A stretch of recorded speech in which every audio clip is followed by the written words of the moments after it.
Olá, sejam muito bem-vindos ao canal Rena Lumina e hoje nós iniciamos a série Arquétipos e Cérebro, como símbolos mudam o seu corpo. Ela não vai ser uma série semanal, nós vamos produzindo vídeos de acordo com o que nós vamos entendendo que seja bacana fazer. Porque nós temos a outra atividade no canal dominical. E essa série ela vai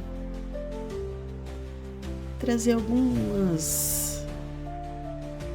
alguns pensamentos que nós temos a respeito das ativações, de como que os arquétipos, na visão junguiana, como eles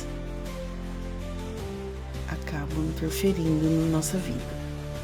Então hoje nós iniciamos como os arquétipos ativam o cérebro, sistema límbico e neurotransmissores.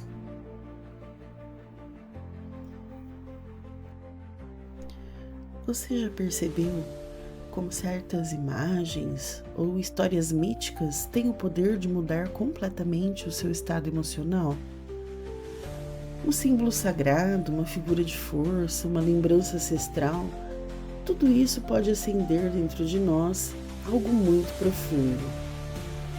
Hoje, vamos explorar com base na psicologia de Carl Gustav Jung e nas descobertas da neurociência moderna, como a ativação arquetípica influencia o cérebro, especialmente o sistema límbico e o sistema reticular ascendente, alterando a produção de neurotransmissores, comportamento e até mesmo a forma como sentimos o mundo. Esse vídeo marca o início da nossa jornada no estudo dos arquétipos e o inconsciente. Então, nós vamos utilizar como base o livro Os Arquétipos e o Inconsciente Coletivo, do Jung, Panksepp, e vem com um conhecimento que é da neurociência afetiva, e Damasio, Leduc e Solms com estrutura cerebral.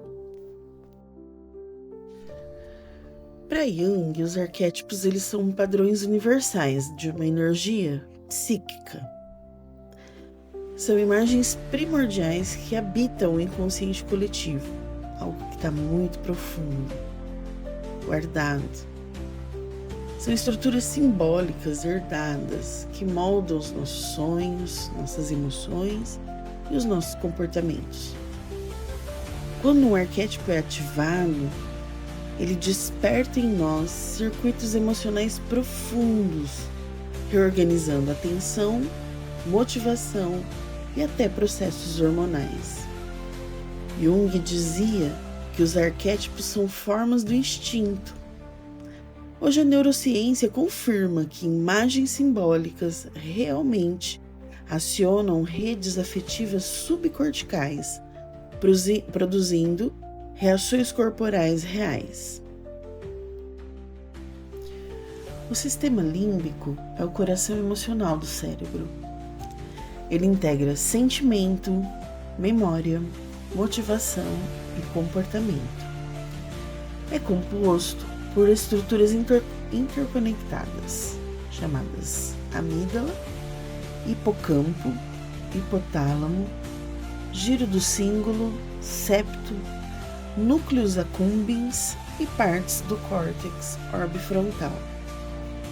Quando um arquétipo é despertado por uma imagem, um símbolo, uma emoção, ele aciona essas estruturas como se fosse uma rede elétrica que se ilumina de dentro para fora. A amígdala é como o radar emocional do cérebro. É ela que detecta se algo é perigoso, excitante ou reconfortante. Quando um arquétipo toca emoções intensas como medo, raiva, coragem, compaixão, a amígdala reage antes mesmo que o pensamento racional entre em cena. Essas pesquisas, quem faz é um cientista chamado Joseph Ledoux. Ele tem um livro chamado O Cérebro Emocional, foi publicado em 1998. E ele fez alguns testes que mostram que a amígdala ela tem vias rápidas de resposta e ela pode acionar o corpo em milissegundos, liberando adrenalina, noradrenalina e ativando sistemas de luta e fuga. Então, adrenalina e noradrenalina são hormônios que aceleram a circulação e os batimentos cardíacos. Hipocampo. O hipocampo, ele fica bem próximo da amígdala e ele é responsável por contextualizar as emoções. Então, ele que associa sentimentos a memórias e narrativas. Quando um arquétipo é ativado, o hipocampo recupera memórias simbólicas e experiências que se assemelham ao padrão daquele arquétipo. O hipocampo é onde a nossa memória de longo prazo é formada. Então, é como se ele dissesse: isso me lembra de algo que eu já vivi. Estudos de Damasio e Panksepp mostram que a associação memória-emoção ela é importantíssima para dar significado ao sentimento. Sem o hipocampo, nós teríamos reações, mas não compreensão simbólica. Esse estudo do hipocampo é feito por um outro neurocientista chamado Damasio, e ele escreveu um livro chamado Emoções, Razão e o Cérebro Humano, de 1994. Vocês devem estar pensando, nossa, quantos nomes complicados, mas é só para nós entendermos mais ou menos como que a ativação arquetípica ela vai influenciar no nosso cérebro, na nossa consciência. E a nossa função nessa série vai ser que a gente desvende alguns mecanismos para a gente trazer os arquétipos para a consciência, né? Como que a gente pode utilizar melhor essa força, essa energia, que ela fica guardada lá dentro do nosso inconsciente, dentro de nós mesmos. E que a gente consiga, então, potencializar esse poder que está oculto dentro da gente. Então, vamos lá. Hipotálamo agora é o governador hormonal. Ele é a ponte entre a mente e o corpo. Ele traduz emoções em reações fisiológicas. Então, o hipotálamo regula o sono, a fome, a temperatura corporal, e é responsável pelo estresse. Quando um arquétipo desperta paixão, medo ou devoção, o hipotálamo ele libera hormônios como cortisol, dopamina e ocitocina. Então ele é importantíssimo. Na verdade, é o hipotálamo que faz a mágica toda acontecer no nosso corpo. Por isso sentimos no corpo a energia de um arquétipo. Um calor no peito, arrepios ou uma calma profunda. E é por isso que a gente precisa se conhecer também e sempre estar refletindo o que essa ativação ela está causando na nossa fisiologia e o que está mudando no nosso comportamento. É literalmente o cérebro respondendo a essa energia simbólica. Giro do símbolo é um ponteirinho de atenção emocional. Ele atua como um mediador entre emoção e decisão. E ele vai nos ajudar a perceber valor emocional de uma experiência e escolher uma resposta coerente para aquela experiência. É quando a gente precisa resolver um conflito interno, por exemplo, e a gente vai decidir se segue o impulso da sombra ou o conselho da soberana, é mais ou menos isso que o giro do símbolo faz. Ele é que nos ajuda a tomar essa decisão. E alguns estudos de neuroimagem mostram que o símbolo anterior se ilumina em situações de empatia, dor social e tomada de decisão moral. O septo e o núcleo accumbens, ele é responsável pela alegria, recompensa e vínculo. É muito importante, porque são dessas duas estruturas que ativam o circuito de recompensa. Núcleo accumbens é ativado pela dopamina, gera prazer, motivação e conquista, e sensação da conquista. E o septo, ele participa de estados de tranquilidade e vínculo, especialmente sob influência de ocitocina e opioides endógenos. A ocitocina é o hormônio do amor. Vocês devem estar se perguntando, nossa, nem chegou na pineal ainda.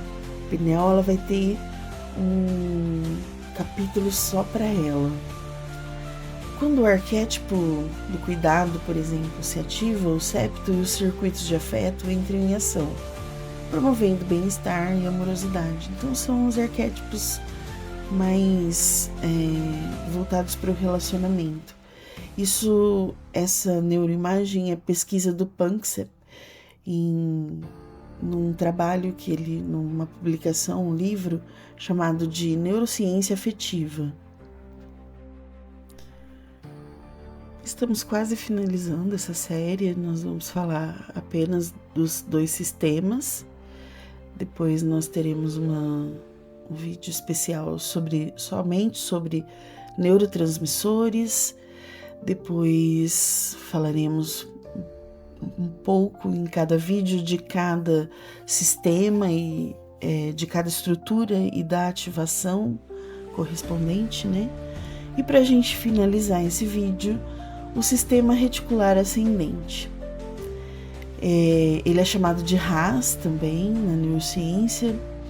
Ele está localizado no tronco cerebral e ele é responsável pelo estado de vigília, foco e alerta. Ele funciona como um filtro que decide o que vai merecer a nossa atenção. Então, quando um arquétipo é ativado, o RAS, ele muda o foco da consciência, ele amplifica o campo sensorial relacionado àquela energia. Por exemplo, o arquétipo do guerreiro, se ele está ativo, o RAS aumenta a vigilância e a força muscular. O arquétipo do amante, por exemplo, o RAS, ele harmoniza com estados de calma e presença. E são estudos atuais, bem atuais mesmo. Inclusive, numa revista de 2023 foi publicado alguma coisa sobre isso, né?